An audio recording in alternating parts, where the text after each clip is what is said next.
Membahas tidur adalah membahas perkara yang penting. Ya, sekali lagi, tidur bukan masalah yang remeh atau sepele ya. Karena tidur adalah salah satu bagian dari upaya untuk menunjang kesehatan, tidak hanya kesehatan fisik tetapi juga kesehatan secara mental. Nah, pakar kesehatan seluruhnya sepakat ya bahwa di antara pola atau gaya hidup yang baik adalah cukup beristirahat atau cukup tidur. Di antaranya juga kita makan makanan yang bergizi, olahraga yang teratur, pengendalian stres ya. Itu adalah gaya atau pola hidup yang baik. Nah, di antaranya adalah cukup beristirahat atau cukup tidur. Nah, ada pernyataan nih yang menarik ya dari bidang kesehatan bahwa kurang tidur yang terus-menerus bisa membunuh manusia. Kita ketahui ada beberapa penyakit yang gejalanya membuat orang sulit tidur. Nah, biasanya orang tersebut tidak mempunyai umur yang panjang. Begitu juga ya aktivitas kesehariannya menjadi kurang baik atau kurang berkualitas. Lalu bagaimana dari sisi syariat Islam?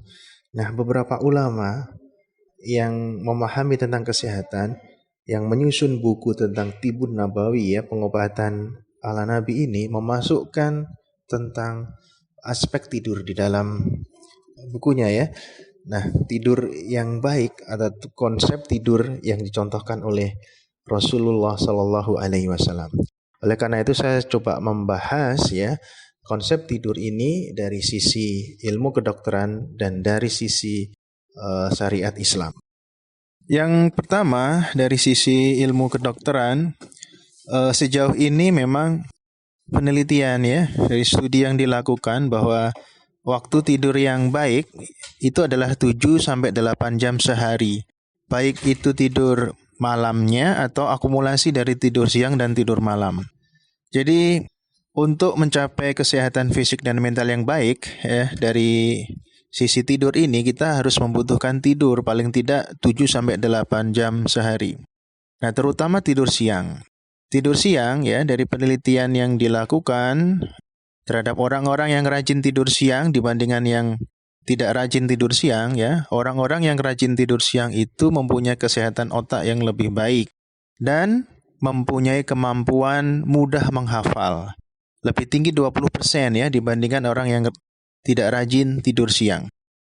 Lalu kemudian tentang kekebalan ya, bahwa tidur yang cukup itu akan membuat tubuh kita mempunyai imunitas yang baik. Penelitian dari yang pernah dilakukan ya, meneliti tentang sel yang disebut natural killer cell ya atau NK cell ya, NK cell. Sel ini sangat penting ya, adalah sel alami tubuh kita yang berfungsi untuk membasmi setiap serangan dari luar tubuh seperti infeksi ya, bakteri, virus dan sebagainya. Dan orang yang kurang tidur dalam sisi ilmu kedokteran disebut kurang tidur itu di bawah 7 jam. Ya, nanti kita bandingkan dengan dari sisi syariat ya. Kalau kurang tidur kurang dari 7 jam itu diteliti bahwa NK selnya ya, natural killer selnya itu menurun drastis. Ya, sehingga kemampuan ya untuk membasmi serangan dari luar termasuk infeksi itu menjadi menurun. Lalu kemudian bahwa kurang tidur itu menyebabkan resiko diabetes mellitus. Kemudian resiko kanker dan resiko stroke. Sebaliknya cukup tidur, resiko-resiko penyakit tadi menjadi turun ya, menjadi menurun. Nah, salah satunya kenapa kurang tidur akan menyebabkan resiko diabetes mellitus. Jadi ada yang namanya hormon grelin, yaitu hormon yang membuat lapar ya.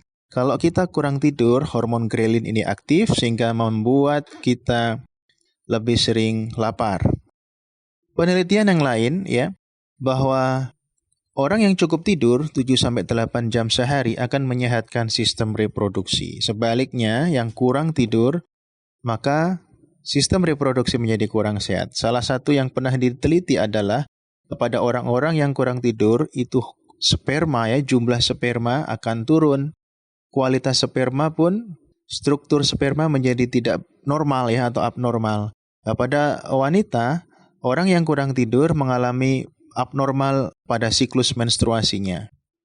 Kemudian dari sisi psikologis, ya bahwa cukup tidur diteliti ya, orang-orang yang cukup tidur mempunyai tingkat depresi yang lebih rendah, emosinya lebih stabil, dan merasa lebih bahagia.